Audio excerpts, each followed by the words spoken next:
E aí, pessoal, Deus abençoe vocês, tudo bom? Bem-vindo ao canal Primícias, eu me chamo Isaac Nascimento, sou pastor e esse canal aqui, ele é um canal para o público cristão de modo geral, que gosta de ouvir das palavras de Deus, que gosta de ter ensinamentos divinos e nesse vídeo eu vou estar falando com vocês, nós vamos estar conversando aqui sobre como exercer a liderança de maneira prática no dia a dia na nossa vida. No último vídeo que eu compartilhei aqui no canal, eu falei sobre como exercer, ou melhor, princípios que nós precisamos internalizar para poder exercer a liderança. E agora, nesse vídeo, eu quero conversar com você na prática de como nós podemos ter atitudes na prática para a liderança cristã. Então, para você que não me conhece, eu já me apresentei, eu me chamo Isaac Nascimento, esse é um canal onde a gente fala muito sobre Deus, sobre as coisas de Deus, o que está viralizando aí na internet, e principalmente tem um foco de ensino, de trazer alguns conceitos, princípios bíblicos que eu aprendi ao longo dos anos e gostaria de compartilhar com você, tá bom? Então fica comigo nesse vídeo que a gente vai passar esse momento junto e eu tenho certeza que você vai ser muito abençoado. Roda a vinheta. Bom, o primeiro lugar que a gente precisa aprender a liderar na prática é na nossa casa. Existem muitas pessoas que tentam governar muitas coisas, liderar muitos lugares. Existem até pessoas que são excelentes líderes fora de suas próprias casas, mas dentro de casa, dentro da família, eles não conseguem ser um bom líder. Não são bem vistos, não exercem autoridade, não governam a casa. A Bíblia chega a dizer que se nós não governarmos bem a própria casa, nós não podemos chegar aos cargos de liderança, porque se a gente não governa a própria casa, não tem como a gente governar outro lugar. Então, o primeiro lugar que a gente precisa aprender é a governar nossa casa. E eu queria te perguntar, como é que está a sua casa? Sua casa está governada? Você é um bom líder dentro de casa? Sua esposa te respeita? Seu marido, seus filhos te respeitam? Seu marido te respeita? Porque o cargo de liderança na família, a gente pode, dependendo do relacionamento, setorizar por algumas partes, mas a Bíblia ensina que o cabeça é o homem. E na ausência do homem, a mulher se torna a liderança principal. Os filhos, eles devem submissão. Os filhos, eles devem honrar os pais. Mas, de uma maneira geral, o líder da casa é o pai. E aí, quando a gente pensa nisso, será que você, pai, tem exercido uma boa liderança? Talvez você, mulher que não está casada, né? Mas você exerce uma boa liderança na sua casa, seus filhos te honram, seus filhos te obedecem, as suas finanças estão arrumadas e controladas. Nós precisamos ser bons líderes primeiro dentro de casa, começando em casa, governando primeiro a nossa casa. Depois, quando a gente consegue governar a nossa casa, a gente pode passar para outras etapas de liderança. Mas existem alguns princípios para a gente poder ver se a nossa casa está organizada, se a nossa liderança está bem feita. Eu estou lembrando de quando Ezequias ele estava para morrer, Isaías foi até ele, lançou uma palavra dele de Deus e disse o seguinte: olha, Ezequias, põe em ordem a tua casa, porque você vai morrer e não vai sobreviver. A Bíblia diz que Ezequias vira para o lado, chora, ora ao Senhor pedindo misericórdia, Deus atende, pede para Isaías voltar lá e dá mais 15 anos de vida para Ezequias. Mas a frase, coloca em ordem a tua casa, me desperta alguma coisa. Faz com que eu entenda que, apesar de Ezequias ter sido um grande rei, a casa dele não estava organizada, estava uma bagunça. E existem muitas pessoas na convivência cristã que é exatamente assim. Pessoas que, infelizmente, são ótimos líderes lá fora, mas a casa está totalmente desorganizada. A gente precisa organizar a casa para depois exercer os cargos de liderança que estão disponíveis a nós. Talvez você já tenha atingido, mas a sua casa não está organizada. A gente precisa rever e recalcular a rota aí. Ó, eu estou olhando aqui para o lado só para você saber, porque minha colinha está toda aqui, o computador daqui do lado, tá bom? É só para você entender isso, tá? Mas outra questão também que é muito importante, fala sobre o testemunho no trabalho e na sociedade. Existem alguns líderes que dizem o seguinte: eu não contrato mais cristão. Não contrato mesmo, porque os cristãos são os que me dão mais trabalho. Isso não é um testemunho legal de se ouvir, não. Mas a gente escuta de vez em quando um ou outro falando isso por aí. E isso se dá justamente por causa de mau testemunho que as pessoas dão no trabalho. Muitos cristãos, muitas vezes, ao invés de estarem trabalhando, eles preferem ir para o banheiro para orar, preferem estar em determinados lugares ou fazendo algumas coisas que não eram para ser feitas no horário de trabalho, né? E aí, por alguns motivos também, eles são encrenqueiros, arrumam um problema, não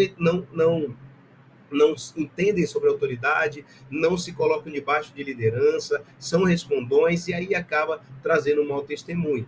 Um verdadeiro líder cristão, ele precisa dar um bom testemunho no trabalho, dar um bom testemunho na sociedade. O que é que as pessoas falam de você? O que é que os seus vizinhos comentam sobre você?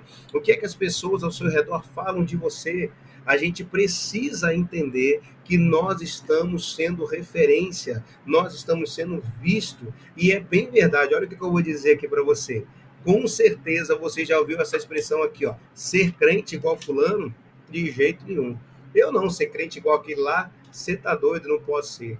Isso fala de pessoas que, infelizmente, elas dão um mau testemunho de cristão e acabam sendo referência negativa para outras pessoas.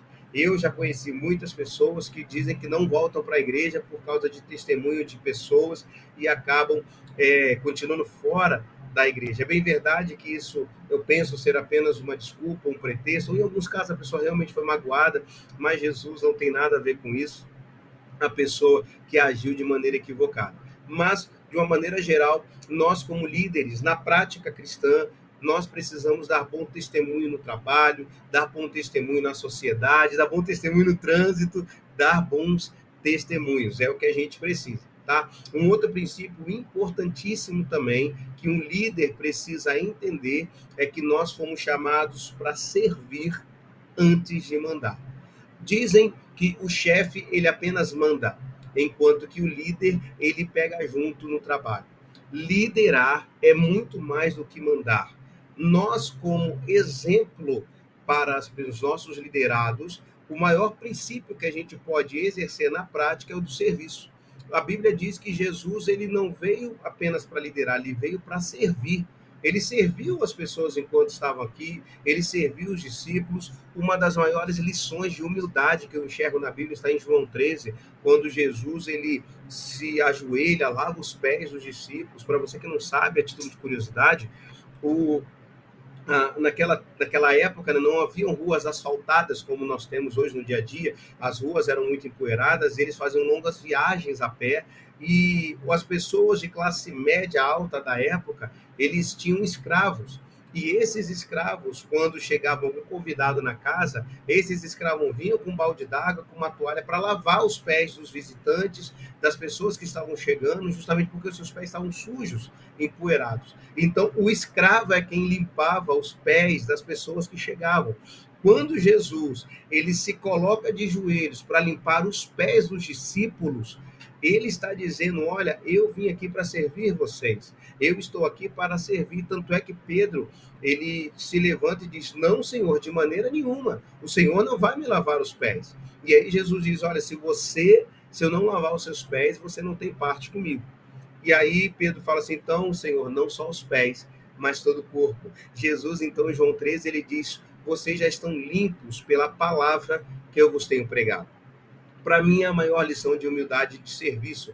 Por quê? Porque nós, quando pensamos em Jesus, homem, já é uma grandeza ter andado com ele. Agora, quando nós entendemos Jesus como Deus, ter Deus lavando os pés de alguém é algo realmente surreal e assim, de uma maneira muito grande a gente precisa perceber isso. É surreal, essa é a palavra. E aí, Jesus então está lavando os pés dos discípulos. Ele diz o seguinte: olha, vocês me chamam de mestre e de senhor, e fazem bem, porque realmente eu sou.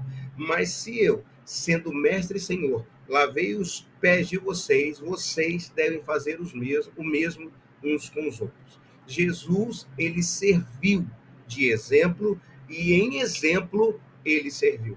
Nós precisamos entender que um verdadeiro líder, ele serve, ele não apenas manda, ele pega no batente, ele ajuda o liderado, ele direciona, ele vai fazer, ele está junto, e essa é a melhor maneira de você exercer liderança na vida prática, tá? E um quarto ponto que a gente precisa entender é justamente uma dependência total de Deus. Nós precisamos ter uma dependência total de Deus. Todo líder que é líder, ele depende de Deus. Ele não confia no seu próprio braço, ele não confia no seu próprio instinto apenas, ele não confia na sua própria capacidade, embora existem muitas pessoas que são excelentes líderes, que exercem essa liderança de uma maneira muito maravilhosa, mas quando a gente pensa sobre uma liderança cristã, a gente precisa entender que o líder cristão, ele depende de Deus. Ele tem uma dependência total divina. O que Deus quer,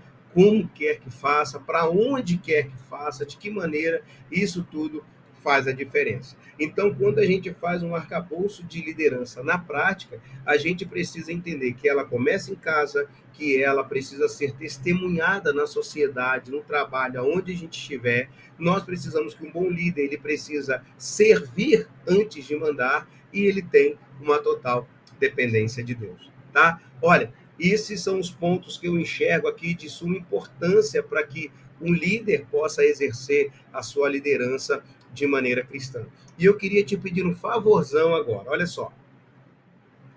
Eu queria te pedir para que você deixasse seu like, para que você compartilhasse esse vídeo, para que você se inscrevesse no canal.